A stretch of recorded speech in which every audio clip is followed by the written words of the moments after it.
Chapter 5. The Rescue of the Tin Woodman. When Dorothy awoke, the sun was shining through the trees, and Toto had long been out chasing birds around him and squirrels. She sat up and looked around her. There was the Scarecrow still standing patiently in the corner waiting for her. "We must go and search for water." "Why do you want water?" he asked.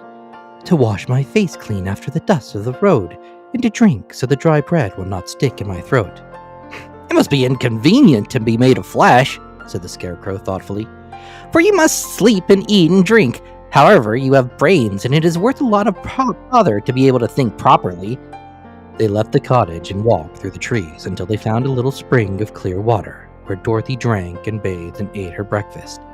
She saw there was not much bread left in the basket, and the girl was thankful the Scarecrow did not have to eat anything, for there was scarcely enough for herself and Toto for the day. When she had finished her meal, she was about to go back to the road of yellow brick. She was startled to hear a deep groan nearby. "What was that?" she asked timidly. "I can't imagine," replied the Scarecrow, "but we can go and see." Just then another groan reached their ears, and the sound seemed to come from behind them.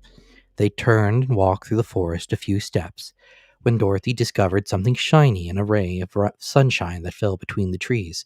She ran to the place and then stopped short with a cry of surprise.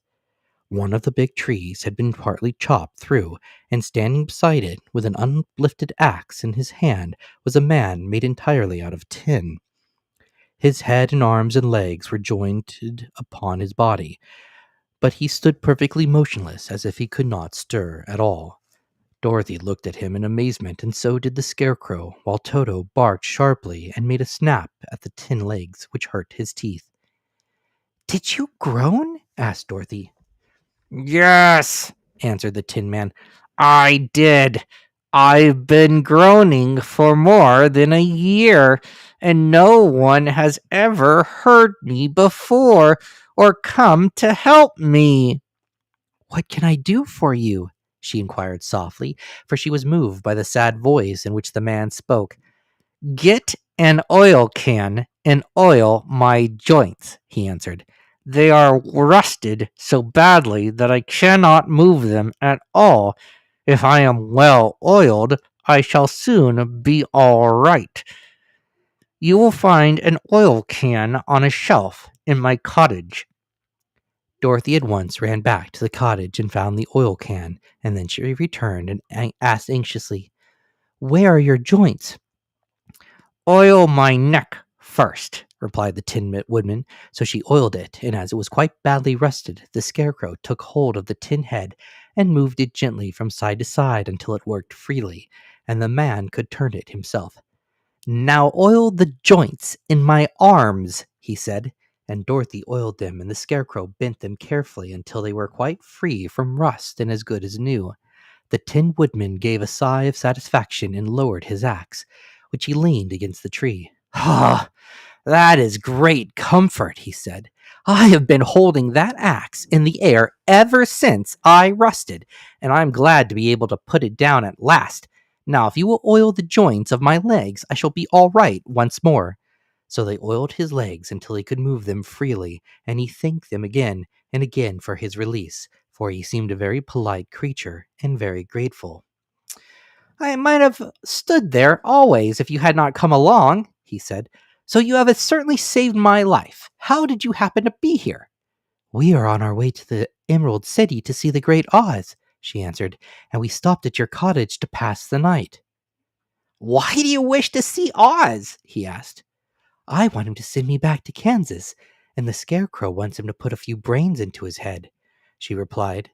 The Tin Woodman appeared to think deeply for a moment. Then he said, "Do you suppose Oz could give me a heart?" "Well, I guess so," Dorothy answered. "It would be as easy to give the Scarecrow brains." "True," the Tin Woodman returned. "So if you will allow me to join your party, I will also go to the Emerald City and ask Oz to help me." "Come along," said the Scarecrow. "Come along," said the Scarecrow heartily, and Dorothy added that she would be pleased to have his company. So the Tin Woodman shouldered his axe, and they all passed through the forest until they came to the road that was paved with yellow brick. The Tin Woodman had asked Dorothy to put the oil can in her basket. For, he said, if I should get caught in the rain and rust again, I would need the oil can badly.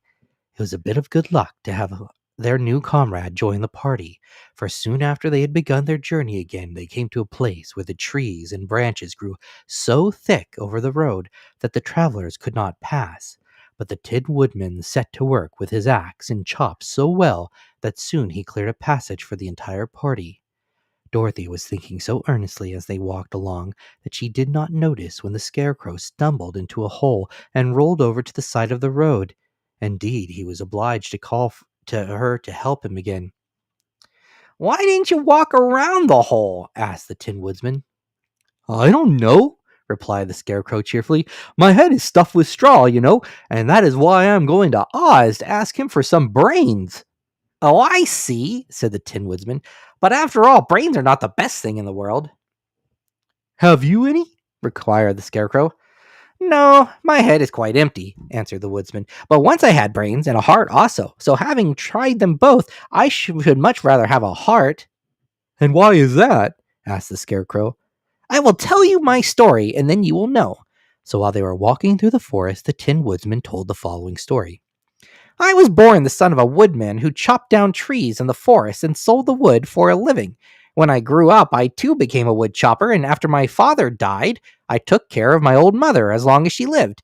Then I made up my mind that instead of living alone, I would marry, so that I might not become lonely. There was one of the Munchkin girls who was so beautiful that I soon grew to love her with all my heart. She, on the other part, promised to marry me as soon as I could earn enough money to build a better house for her.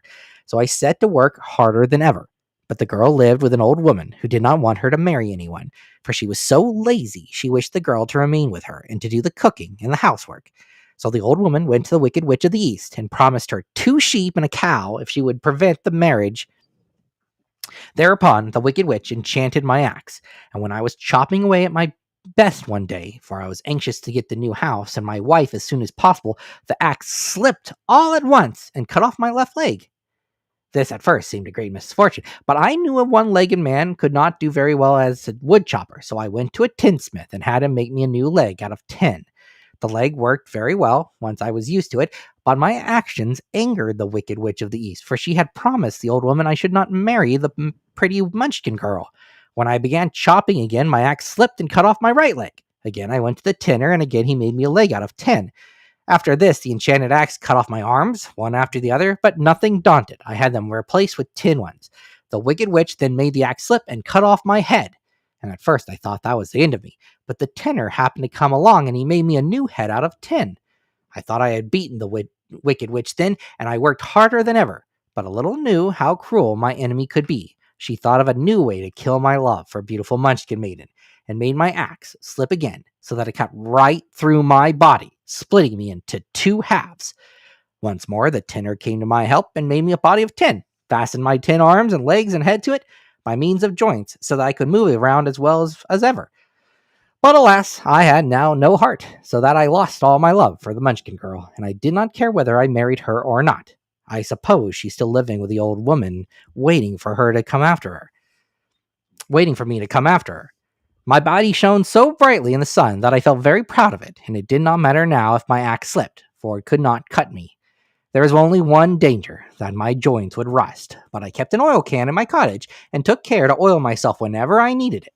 However, there came a day when I forgot to do this, and being caught in a rainstorm, before I thought of the danger, my joints had rusted, and I was left to stand in the woods until you came to help me.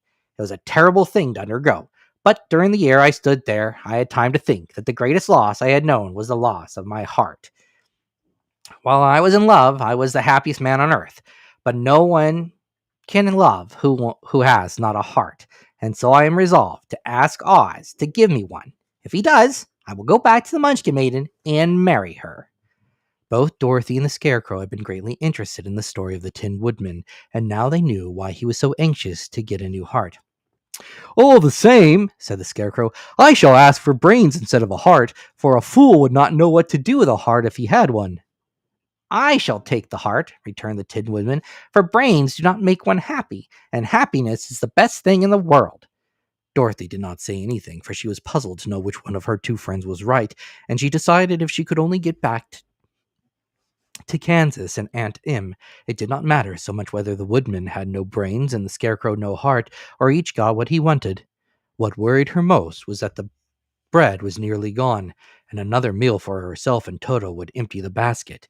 To be sure, neither the woodman nor the scarecrow ever ate anything, but she was not made of tin nor straw, and could not live unless she was fed.